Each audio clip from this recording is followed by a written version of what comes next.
Hello friends, बाल मंदिर school के इस यूट्यूब चैनल पर मैं नितिन शर्मा एक बार फिर आपका हार्दिक स्वागत करता हूं। कल हमने लास्ट क्लास के अंदर फिशर प्रक्षेपण सूत्र के बारे में पढ़ा था कि एमिल फिशर ने ये जितने भी कार्बोहाइड्रेट्स यौगिक होते हैं या प्रकाशिकी समवायता जो दर्शाते हैं मुख्य रूप से, वह यौगिक किस प्रकार से इस सूत्र के अंदर प्रदर्शित किए जाते हैं उसके बारे में एमिल फिशर ने बताया था। और मैंने आपको एक एग्जाम्पल दिया था कि आप इसका सूत्र खुद बनाएंगे। तो मैं आज आपको पहले उसका सूत्र बता देता हूं। हमने सूत्र लिया था एलानिन का, एलानिन, कि भाई ये एलानिन जो होती है इसका फिशर प्रक्षेपण सूत्र बनाना है।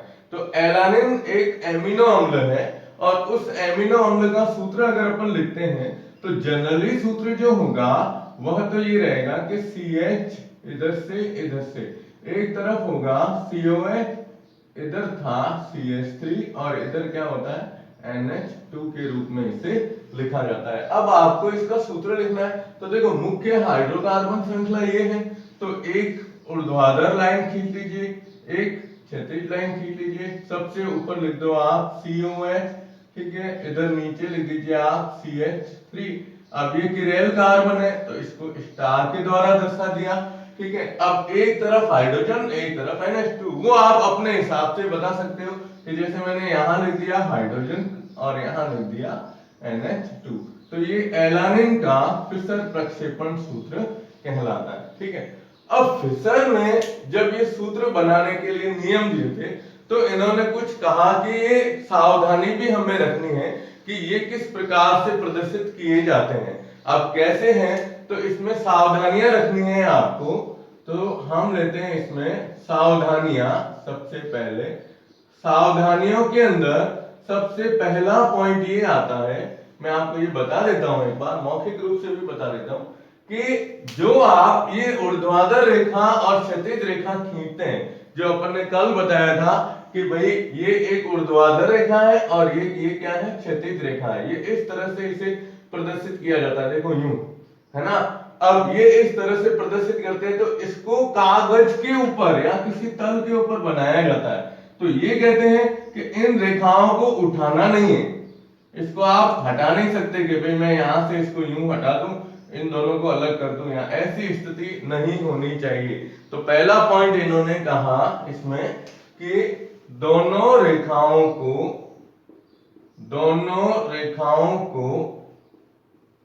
है ना अपने तल से ऊपर नहीं उठा सकते हैं, ऊपर नहीं उठा सकते या नहीं उठाया जा सकता है या नहीं उठाना चाहिए, कुछ भी लिख सकते हो आप। दूसरा पॉइंट कहा कि हम ये जो सूत्र दिए गए हैं इन सूत्रों को आगे प्रक्षेपण तल से,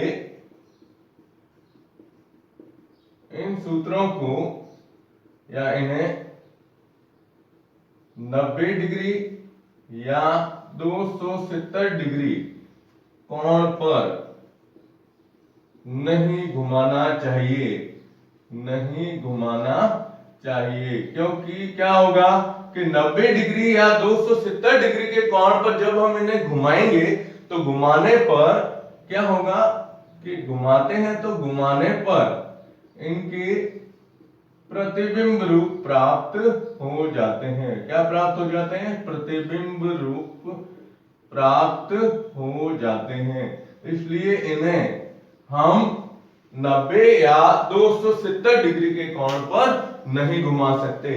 और तीसरा पॉइंट, मैं तीसरे और चौथे को एक साथ ले रहा हूं, ठीक है ना। जो किताब में चौथा पॉइंट लिया है उन दोनों को एक साथ ही बता सकते हैं अपन। तीसरा पॉइंट ये कहता है कि इन्हें 180 डिग्री के कोण पर, 180 डिग्री के कोण पर घुमाया जा सकता है, घुमाया जा सकता है, जिससे इनके त्रिविम रूप में कोई परिवर्तन कोई परिवर्तन नहीं होगा, इनके त्रिविम रूप में कोई परिवर्तन नहीं होगा। कैसे नहीं होगा वो देखो आप, मैं यहां पर सूत्र लेता हूं, ये COOH, ठीक है, यहां से हमने लिया OH, इधर H और ये CH3। आपको पता है ये लैक्टिक अम्ल का सूत्र है। कौन सा अम्ल है? लैक्टिक अम्ल, और इसको डी लैक्टिक अम्ल के रूप में लिखा जाता है। अब डी और एल अभी आ जाएंगे, है ना। अब अपन क्या कहते हैं, 180 डिग्री के कोण पर सबसे पहले आप क्या करो, यहां से जैसे इन दोनों को चेंज करते हैं अपन, तो इन दोनों को चेंज करने पर जैसे मैंने पहले, हम इसको 90 डिग्री के कोण पर घुमाएंगे और इसको यहां से यूं, ये यूं और ये यूं आएगा। कैसे घूमता है, तो पहले हमने पहली बार 90 डिग्री के कोण पर घुमाया, है ना, तो 90 डिग्री के कोण पर घुमाएंगे तो COH इधर आ जाएगा, H इधर आ जाएगा, CH3 इधर आ जाएगा और OH इधर आ जाएगा। तो सबसे पहले आप ये बताओगे यूं, देखो ये OH ऊपर आ गया, ये COH इधर आ गया, है ना, और ये H इधर आ जाएगा और ये CH3 इधर आ जाएगा। अभी हमने इनको कितने डिग्री के कोण पर घुमाया है? 90 डिग्री के कोण पर। फिर आगे इसे वापस 90 डिग्री के कोण पर घुमाएंगे, तो 90 डिग्री के कोण पर घुमाएंगे तो ये यूं घूमेंगे, है ना, ये इस तरह से घूमेंगे, तो इस तरह से घूमते ही COH इधर आ जाएगा नीचे, ये देखो ये इस तरह से दर्शाते हैं, COH आ गया नीचे, ये यहां से, है ना, पहले यहां था, अब H इधर आ जाएगा, CH3 इधर आ जाएगा और ये OH कहां आ जाएगा, इस तरफ आ जाता है। तो ये स्थितियां देखो आप, इसके अंदर अपन क्या कहते हैं कि 180 डिग्री के कोण पर घुमाने पर इनके विन्यास में कोई परिवर्तन नहीं आता है। देखो OH इधर रखा है, इसको इधर रखा है, तो है तो क्या ये लैक्टिक अम्ल ही है ना, तो इसको ये यहां से हटा देते हैं, तो ये लैक्टिक अम्ल के रूप में इसे प्रदर्शित किया जा सकता है, यानी इसके त्रिविम विन्यास में कोई इतना परिवर्तन नहीं होता है। COH पूरा घुमाया, अब यहां से ये पूरा 180 डिग्री का कोण बनता है, तो COH नीचे आ गया, CH3 ऊपर आ गया, देखो OH पूरा इधर आ गया, H पूरा इधर आ गया, है ना। तो ये आपको बताना है, और चौथे पॉइंट में भी यही बताया गया है कि यदि हम इसमें जुड़े हुए समूहों को 2 बार घुमाते हैं, उनकी संरचना में 2 बार अंतर परिवर्तन करते हैं, तो भी इसके विन्यास में कोई परिवर्तन नहीं होता है। तो आपको ये 3 पॉइंट ध्यान रखने हैं कि फिशर प्रक्षेपण सूत्र जो होता है, फिशर प्रक्षेपण सूत्र के अंदर हमें क्या सावधानियां रखनी है। तो पहली सावधानी, रेखाओं को अपने तल से ऊपर नहीं उठा सकते हम, ठीक है। प्रक्षेपण तल से इन्हें 90 डिग्री या 200, देखो यहां से 90 डिग्री पर घुमाएंगे तो COH इधर ही आ जाएगा, H इधर आ जाएगा, तो इसकी संरचना क्या हो जाएगी, चेंज हो जाएगी, है ना। फिर इन्हें 180 डिग्री के कोण पर घुमाया जा सकता है, जिससे इनके त्रिविम विन्यास में कोई परिवर्तन नहीं आता है या नहीं होगा, ठीक है। तो ये फिशर प्रक्षेपण सूत्र के बारे में ये दर्शाया गया है। आप इसका स्क्रीनशॉट ले लीजिएगा।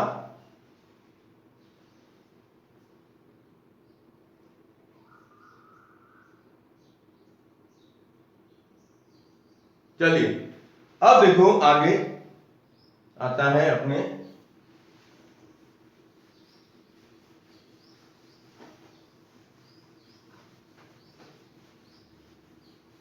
वहां है, इसमें हम 2 पॉइंट एक साथ ले रहे हैं, ठीक है। ये पॉइंट आता है सापेक्ष एवं निरपेक्ष विन्यास, सापेक्ष एवं निरपेक्ष विन्यास के बारे में। सापेक्ष, किसी के सापेक्ष चलना, और निरपेक्ष का मतलब होता है वास्तविकता, ठीक है। तो सापेक्ष को अपन दर्शाते हैं रिलेटिविटी या रिलेटिव, एंड निरपेक्ष को बताते हैं एब्सोल्यूट, एब्सोल्यूट। और है क्या, विन्यास को अपन जैसे लिखते हैं कॉन्फ़िगरेशन, है ना, कॉन्फ़िगरेशन के रूप में लिखा जाता है। तो ये क्यों आवश्यकता पड़ी, तो इसमें देखिए अपन 3 पॉइंट लेते हैं मुख्य रूप से। पहला पॉइंट ये था कि जब हमने समतल ध्रुवित प्रकाश के बारे में पढ़ा, पहला पॉइंट अपन देखो, मैं इसको बिल्कुल सिंपल वे में बता रहा हूं। सबसे पहले हमने पढ़ा था समतल ध्रुवित प्रकाश के अंदर के बारे में पढ़ा कि जो ध्रुवण यौगिक होते हैं, ध्रुवण गुणक या ध्रुवण गुणक यौगिक जो होते हैं, है ना, ये क्या करते हैं कि समतल ध्रुवित प्रकाश के तल को किसमें डी या किसके रूप में एल रूप के अंदर प्रदर्शित करते हैं, यानी दक्षिणावर्त या वामावर्त के रूप में दर्शाते हैं, है ना। तो पहले पॉइंट तो हमने इसके बारे में लिया था। उसके बाद एमिल फिशर आए, जो अपने लास्ट पॉइंट पढ़ा अभी। एमिल फिशर ने कहा कि मैं इन यौगिकों को एक विशेष प्रकार के सूत्र के रूप में अगर लिखूं तो वह सूत्र उसके त्रिविम विन्यास को क्या करता है, प्रदर्शित करता है। याद रखिएगा, स्मॉल डी और स्मॉल एल रूप केवल इसमें ध्रुवणता, क्या कहते हैं, ये ध्रुवण गुणकता को प्रदर्शित करते हैं, है ना। ये क्या करते हैं, ध्रुवण गुणकता को प्रदर्शित करते हैं, गुणकता को प्रदर्शित करना, ठीक है। लेकिन एमिल फिशर जो सेकंड नंबर वैज्ञानिक, सेकंड बात हमने की थी एमिल फिशर की, तो एमिल फिशर ने जो अपने सूत्र दिया था वो विभिन्न नियमों के आधार पर, आपने देखे ना नियम, 4 नियम के आधार पर फिर उसका सूत्र बनाया और सूत्र बनाकर उसके त्रिविम विन्यास को प्रदर्शित किया था कि भाई इसके हम विन्यास को इस प्रकार से प्रदर्शित करते हैं।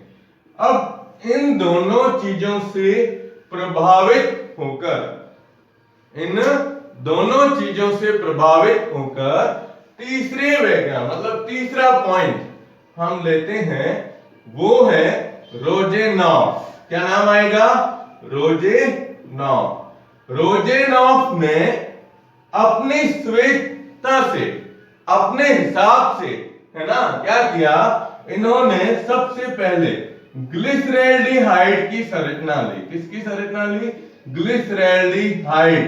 याद रखिएगा, इसकी संरचना बहुत वेरी मोस्ट इंपॉर्टेंट पॉइंट के अंदर आती है, और ग्लिसरैल्डिहाइड की संरचना के आधार पर इन्होंने अपने अलग रूप, जैसे यहां पर स्मॉल डी और स्मॉल एल रूप बताया गया है, वैसे इन्होंने 2 विन्यास बताए थे, कैपिटल डी और कैपिटल एल विन्यास के बारे में दर्शाया था। और वो भी संरचना किसकी बताई थी, ग्लिसरैल्डिहाइड की संरचना के रूप में।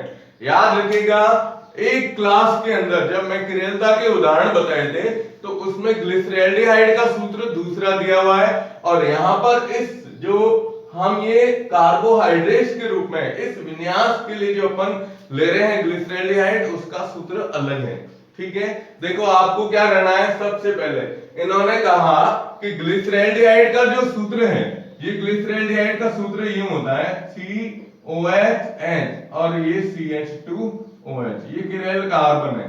आप उस सूत्र के अंदर उसको अगर आप नोट बना रहे हैं तो नोट्स बनाते समय जो किरेलता के अंदर ग्लिसरैल्डिहाइड का सूत्र लिखा था, जिसमें हमने यहाँ पर CH3 के रूप में बताया है, उसे करेक्शन करके और उसको CH2OH के रूप में लिख दीजिएगा। ये मैं कह रहा हूं आपको, वापस याद रखना कि जो ग्लिसरैल्डिहाइड का सूत्र पहले बताया है उस सूत्र को चेंज करके और CH2OH के रूप में यहां पर लिखेंगे आप, ठीक है। अब देखो इसकी संरचना के बारे में इन्होंने क्या कहा, इन्होंने ये कहा कि हम जब ये ग्लिसरैल्डिहाइड का सूत्र बताते हैं तो ग्लिसरैल्डिहाइड के सूत्र में मुख्य ये क्रियात्मक समूह ऊपर लिखेंगे, फिर C, इधर OH, इधर H और इधर क्या आया CH2OH के रूप में। अगर ग्लिसरैल्डिहाइड की संरचना में OH समूह, क्या OH समूह, देखो मैं इसको अलग से यूं दर्शाता हूं, चलो ये स्टार है, ये OH समूह, ये लिखते हैं कि OH समूह, है ना, दाईं ओर हो, कौन सी ओर, दाईं ओर होता है, इस तरफ, है ना, तो ये विन्यास जो कहलाएगा वो डी विन्यास कहलाएगा। कौन सा विन्यास? डी विन्यास के रूप में लिखा जाएगा। और अगर अपन इस OH को बाईं ओर लिख देते हैं, है ना, इस OH को क्या कर देंगे? बाईं ओर लिखेंगे। तो बाईं ओर लिखने का मतलब ये CHO, फिर C इधर लिख दिया OH, इधर लिख दिया H, और इधर क्या लिख दिया? CH2OH। अब ये OH कहां आ गया? बाईं ओर आ गया। ये देखिए यहां से इसको स्टार बताना है, ये OH आ गया बाईं ओर। तो बाईं ओर अगर OH समूह आ जाता है तो इसे हम क्या लिखते हैं? एल विन्यास के रूप में लिखेंगे। इसमें इन्होंने कोई रूल नियम वगैरह कुछ नहीं बताए थे, इन्होंने केवल अपनी इच्छा से ये प्रदर्शित करने का प्रयास किया कि अगर हम OH ग्लिसरैल्डिहाइड के अंदर अगर OH को दाईं ओर लिखते हैं तो वह डी विन्यास कहलाएगा, और अगर OH को बाईं ओर लिखा जाता है तो एल विन्यास के रूप में लिखा जाएगा। ठीक है ना? आप इसका स्क्रीनशॉट ले लीजिए, क्योंकि इसी की संरचनाओं के आधार पर जितने भी कार्बोहाइड्रेट है आपने पढ़े होंगे, glucose, fructose, maltose, lactose, galactose, है ना, इन सब की संरचनाओं के अंदर जो ये लिखा जाता है डी विन्यास और एल विन्यास, वो कैसे आया? वो इसके सापेक्ष, हमने कहा ना सापेक्ष विन्यास, है ना, तो सापेक्ष, इसके सापेक्ष किस तरह से प्रदर्शित करेंगे। तो आप इसका स्क्रीनशॉट ले लीजिएगा।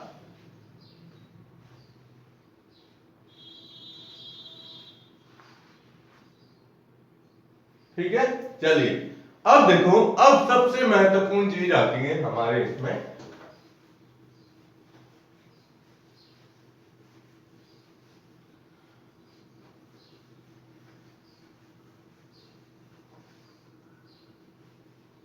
देखिए अभी मैंने बताया आपको ग्लिसरैल्डिहाइड के बारे में, तो ये अपन क्या पढ़ रहे हैं? सापेक्ष और निरपेक्ष विन्यास के बारे में, है ना।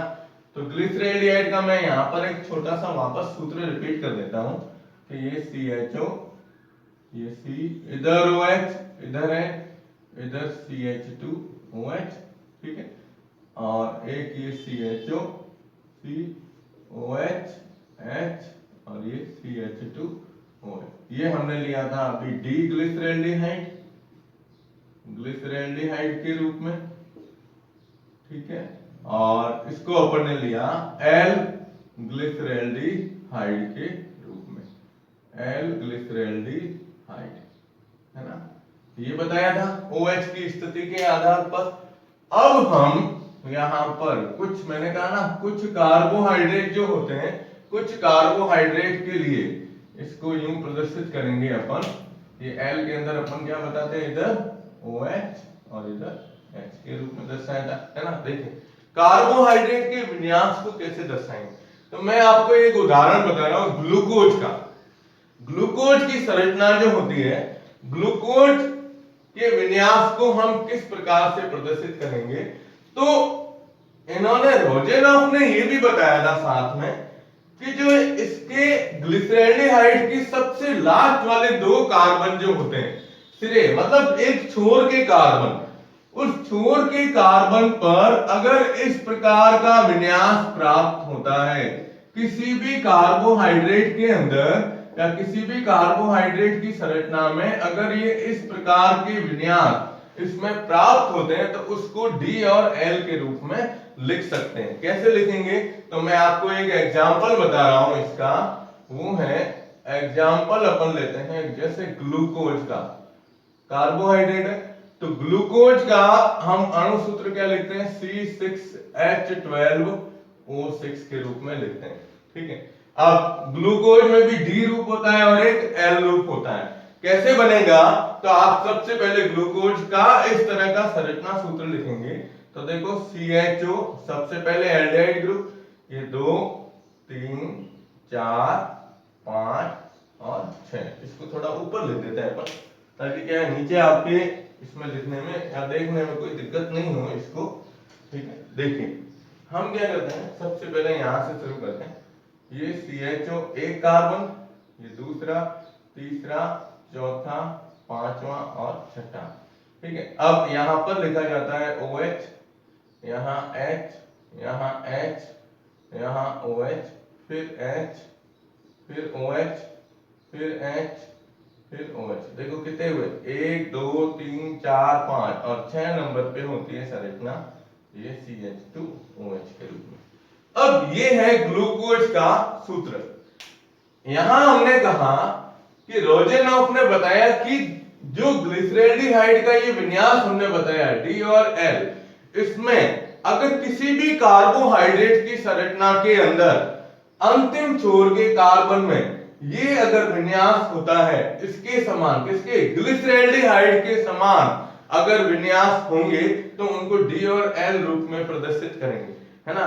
अब एक ये संरचना देखो आप ग्लूकोज की, इस ग्लूकोज की संरचना के अंदर हम यहां से 1 2 3 4 5 और 6 कार्बन ले रहे हैं, लेकिन इसके लास्ट 2 कार्बन के विन्यास को देखो आप, ये इसको आप क्या करोगे, थोड़ा सा अलग मार्क बताओगे। ये स्थिति देखिए, ये वाली, इधर H, इधर OH और CH2OH, ये दोनों अंतिम छोर के हैं, तो अंतिम छोर का विन्यास ग्लिसरेल्डिहाइड के इस विन्यास के समान दिखाई दे रहा है। इधर HOH CH2OH, HOH CH2OH, क्योंकि इसमें OH क्या है, दाईं ओर है। तो ग्लूकोज के इस अणु को जो लिखेंगे अपन, वो क्या लिखेंगे, डी ग्लूकोज के रूप में लिखेंगे। क्या लिखेंगे, डी ग्लूकोज के रूप में लिखेंगे। अब L बनाना है विन्यास के रूप में, तो आप इसका विन्यास कैसे बताओगे, इधर लिखेंगे CHO,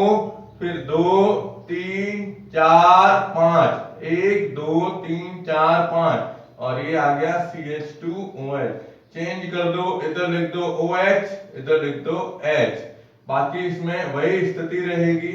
इसमें यहां पर लिखते हैं OH H, ये H OH H OH। अब इसके अंतिम छोर देखो आप, अंतिम छोर के ऊपर हम ये बताते हैं कि इसकी विन्यास को अगर अपन ग्लिसरेल्डिहाइड के कौन से रूप से, इस रूप से अगर अपन लेते हैं, कौन से रूप से, इस L रूप के विन्यास के द्वारा अगर अपन प्रदर्शित करते हैं, तो ये क्या होगा, L ग्लूकोज के नाम से जाना जाएगा, L ग्लूकोज के नाम से जाना जाएगा। ये था अपने D, और ये कौन सा आया, L ग्लूकोज के रूप में लिखा जाता है। तो जितने भी प्रकार के कार्बोहाइड्रेट्स होते हैं, उनके अगर अपन इन सूत्रों में ये स्थिति देखते हैं कि ग्लिसरेल्डिहाइड के समान इनके अगर विन्यास प्राप्त होते हैं, तो इनको इस प्रकार से प्रदर्शित करेंगे। तो वापस बता देता हूं आपको, D और L ये तो दर्शाते हैं ध्रुवण गुणकता, है ना, ध्रुवण गुणकता के रूप में।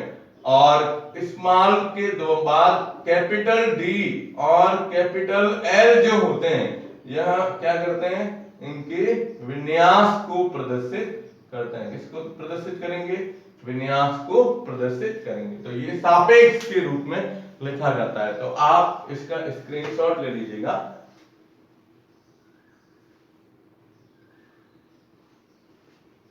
ठीक है, चलिए अब हम लेते हैं कि भाई ये सापेक्ष विन्यास किसे कहते हैं और इसको किस प्रकार से प्रदर्शित करेंगे। तो ये मैं आपको एक सिंपल वे में बता रहा हूं, वापस देखिएगा।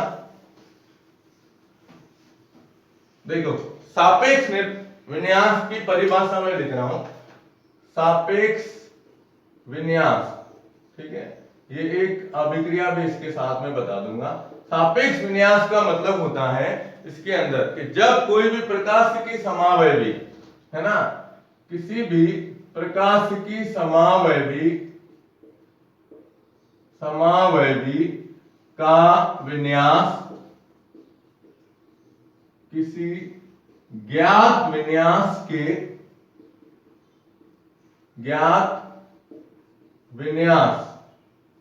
किसी ज्ञात विन्यास, है ना, द्वारा किया जाए तो वह सापेक्ष विन्यास कहलाता है, सापेक्ष विन्यास कहलाता है।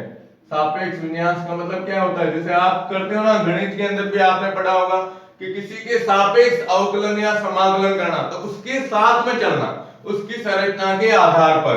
तो इसमें 2 पॉइंट दिए हुए हैं कि देखो आप अब इसमें कैसे दर्शाएंगे कि यदि डी ग्लिसरैल्डिहाइड से, अब डी ग्लिसरैल्डिहाइड से, है ना, डी ग्लिसरैल्डिहाइड से, यदि डी ग्लिसरैल्डिहाइड से कोई यौगिक प्राप्त होता है, कोई यौगिक प्राप्त हो, तो उसका विन्यास कैसा होगा, डी विन्यास होगा। ये प्राप्त यौगिक का विन्यास होगा, प्राप्त यौगिक का विन्यास क्या होगा, डी विन्यास के रूप में लिखा जाएगा, क्योंकि ये किससे प्राप्त किया गया है, डी ग्लिसरैल्डिहाइड से प्राप्त किया गया है। और यदि एल ग्लिसरैल्डिहाइड से, एल ग्लिसरैल्डिहाइड से कोई यौगिक प्राप्त होता है, तो उसका विन्यास क्या होगा, एल विन्यास के रूप में लिखा जाता है। तो किसी के सापेक्ष किसी से प्राप्त करने के लिए हम इसको इस प्रकार से प्रदर्शित करते हैं। और इसे समझाने के लिए 2 उदाहरण दिए गए, जिसमें मैं अभी पहला उदाहरण आपको बता रहा हूं कि जैसे एग्जाम्पल है पहला, वो है डी ग्लिसरैल्डिहाइड से, डी ग्लिसरैल्डिहाइड से डी लैक्टिक अम्ल प्राप्त करना, डी लैक्टिक अम्ल प्राप्त करना। ठीक है, अब डी ग्लिसरैल्डिहाइड से डी लैक्टिक अम्ल कैसे प्राप्त करेंगे, तो आपको इसमें याद रखना है कि अभिक्रियाएं दर्शाई गई है, उन अभिक्रियाओं को प्रदर्शित करेंगे, है ना। तो सबसे पहले ग्लिसरैल्डिहाइड का सूत्र लिखो, तो CHOCOH CH2OH, ये क्या है, डी ग्लिसरैल्डिहाइड। ठीक है, ये है डी ग्लिसरैल्डिहाइड। अब आप इसका सबसे पहले ऑक्सीकरण कीजिए, क्या करो, ऑक्सीकरण। तो ये एल्डिहाइड समूह जो होता है ना, एल्डिहाइड का ऑक्सीकरण करते हैं तो वो हमेशा कार्बोक्सिलिक अम्ल में बदल जाते हैं। तो ये CHO जो होगा ये बदल जाएगा COOH के अंदर। ठीक है, अब यहाँ ये C इधर OH इधर H, ये CH2OH। ये जैसे डी ग्लिसरैल्डिहाइड था ना, ये बन जाएगा डी ग्लिसरिक अम्ल के अंदर, डी ग्लिसरिक अम्ल के अंदर। ठीक है, अब इसकी क्रिया आगे आप कराइए HBr से। किससे कराएंगे, HBr से। तो HBr से कराओगे तो यहां से हाइड्रोजन और यहां से OH मिलके क्या हटेगा, H2O हटेगा। H2 हटते ये यौगिक में बदल जाएगा और इस यौगिक को अपन दर्शाएंगे COH, ये C, ये तो OH है, इधर H है। अब देखो ये CH2 तो रहेगा, है ना, और इस CH2 के साथ में ये H2O हट गया, ब्रोमीन आकर जुड़ जाएगी। तो ये एक यौगिक बना जिसका आगे हम क्या करते हैं, अपचयन करते हैं, हाइड्रोजन के द्वारा अपचयन करेंगे। तो अपचयन जब करेंगे तो इसमें क्या करते हैं अपन, 2 हाइड्रोजन परमाणु लेंगे। कितने लेंगे, 2 हाइड्रोजन परमाणु, जिसमें से एक हाइड्रोजन और एक ब्रोमीन मिलकर क्या हट जाएगा, HBr हटेगा। क्या हटेगा, HBr। वापस सुन लो, 2 हाइड्रोजन लिए, 2 में से एक HBr के साथ में मिलके HBr बनाया और एक हाइड्रोजन इसके साथ जुड़ते ही ये इस रूप में आ जाएगा कि ये COOH, इधर C, इधर OH, इधर H, और ये CH2 किसमें बदल जाएगा, CH3 के अंदर। तो ये नाम आ जाएगा डी लैक्टिक अम्ल। क्या बदल जाएगा, डी लैक्टिक अम्ल के अंदर। तो देखो डी ग्लिसरैल्डिहाइड से, डी ग्लिसरैल्डिहाइड से क्या बनाया, डी लैक्टिक अम्ल बनाया। तो क्या कहता है, किसी प्रकाश की समावयवी का विन्यास ज्ञात विन्यास द्वारा किया जाए। ये ज्ञात विन्यास था, इसके द्वारा हमने इसका निर्माण किया है। याद रखना, डी से डी ही बनेगा, एल नहीं बनेगा। तो ये जो स्थिति होती है इसको हम सापेक्ष विन्यास के रूप में लिखते हैं। वापस सुन लो, पहले ऑक्सीकरण करेंगे तो एल्डिहाइड कार्बोक्सिलिक अम्ल में बदलेगा। फिर HBr से क्रिया कराओगे, यहां से OH H हट के H2 हटेगा और Br जुड़ेगा। फिर इसका क्या करेंगे, अब चेंज करेंगे तो दो हाइड्रोजन में से HBr हट गया और यहाँ पर एक हाइड्रोजन रही, वो इसके साथ जुड़ के CH3 बना देती है। तो ये आपको ध्यान रखना है ग्लिसरैल्डिहाइड के बारे में कि डी ग्लिसरैल्डिहाइड से कोई भी यौगिक प्राप्त होगा तो डी विन्यास कहलाएगा उस यौगिक का, और एल वाला होगा तो एल विन्यास के रूप में बताया जाता है। तो आप इसका स्क्रीनशॉट ले लीजिएगा, ठीक है, ले लिया। तो आगे के अपन उदाहरण वगैरह लेंगे नेक्स्ट अपन लेंगे इसमें, जैसे निरपेक्ष विन्यास क्या होता है और उसके बाद रेसेमिक मिश्रण क्या होता है, रेसेमिक अभिक्रिया जो SN1 अभिक्रिया ली थी वह लेंगे अपन SN1 अभिक्रिया के रूप में। धन्यवाद।